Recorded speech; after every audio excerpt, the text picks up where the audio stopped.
It was nearly Christmas, and all the engines were working hard. But none of them were working harder than Larry. Not only was he doing his own work, he was helping the other engines out with theirs, so much so that he barely got a moment to rest his wheels. Because he had been working so hard and been so helpful, the engines decided to hold a special Christmas party for him on Christmas Eve. The managers all agreed, and 2 nights before Christmas Eve, the engines gathered to discuss the final arrangements for the Christmas party.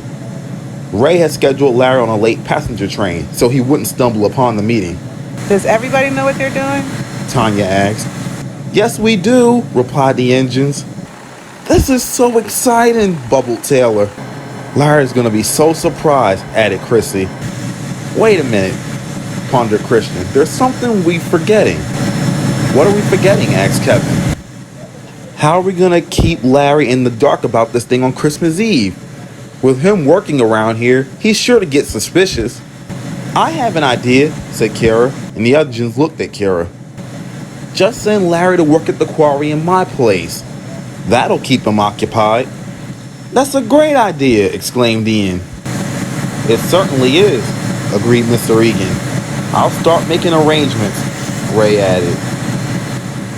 So on Christmas Eve, sure enough, Larry was sent up to the quarry to work in Keira's place. I wonder why they're sending me to the quarry, he asked his driver. His driver and farmer, who were both in on it, played dumb. They probably figured it'd be a nice change for Keira, answered his driver. Now, the Hoppers had originally planned to play tricks on Larry, but Keira had already warned them the day prior that if they do, they would have her to answer to.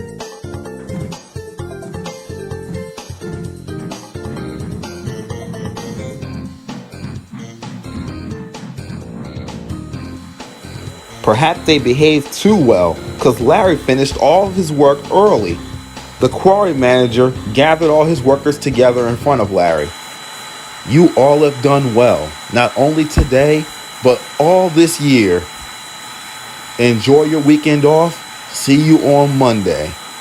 Thank you, sir, they all said. And also, thank you too, Larry. You did well today. Thank you, sir, Larry replied happily. The quarry workers boarded Larry's coach and he took them to the station where they would get in their cars and drive home.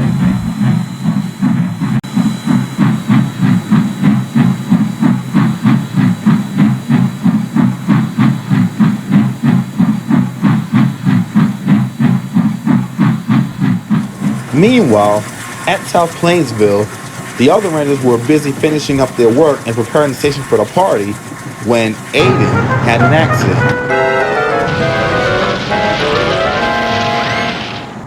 I'm sorry, everyone, Aiden said. No worries. Replied Jessica. It's only the last coach. It should be easy to derail. But now the tracks are blocked, said Sarah, and this is gonna make us late. Not only that, said Paul, I just got a call from the quarry. Larry finished early and he's on his way back here. Well, what are we gonna do? Paul thought long and hard, and then it came to him. I'll call Mr. McCormick at once, he said. Larry was passing through Denville when he saw Dan standing on the platform. Larry, Mr. Egan just called. He needs you to clear a snowslide on the branch line. Larry was puzzled. Where's Amber and Roger? He asked. There's cleaning up a derailment at the big station. Without another word, Larry went into the yard to collect the wedge plow. As you probably already guessed, the snowslide was made up. No one could have known that there had been a real snowslide on the branch line, and it was extremely deep.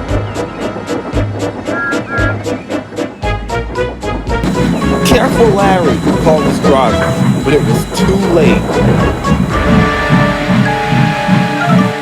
Help, cried Larry, I'm stuck. And he was.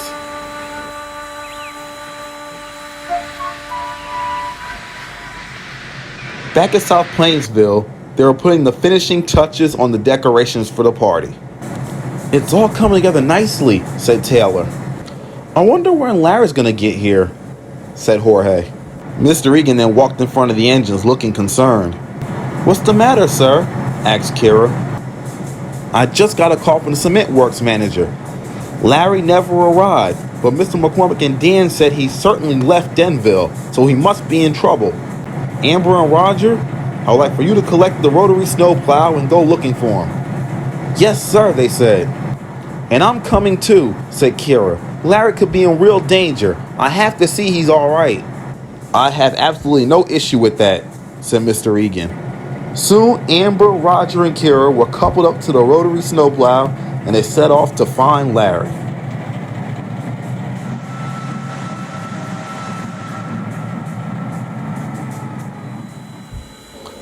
Meanwhile, Larry sat sad in the snowdrift. Larry's driver and fireman took it in turn shoveling snow into Larry's water tank to avoid having to put out his fire. Just then, they heard a shrill whistle. I know that whistle, said Larry. And it was. Amber and Roger and Keira came around the curve pushing the rotary snowplow.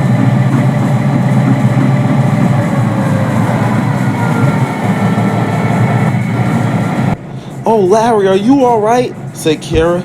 Yes, I'm fine. That's certainly a relief, sighed Amber. How did you end up getting stuck?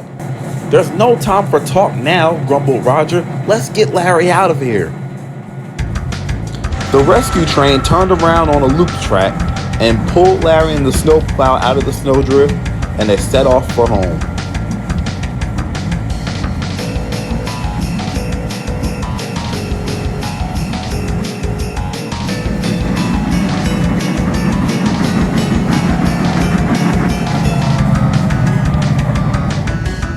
At Denville, they set out the snowplows on a siding. Larry was turned around on the Y and headed the cavalcade back to South Plainsville Station.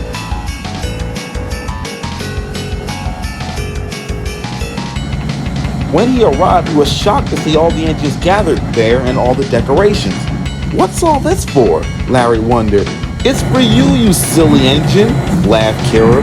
For me, Larry said. Surprise! Called the engines. Larry chuckled. So this is the reason why I was sent to the quarry in your place, he said to Keira.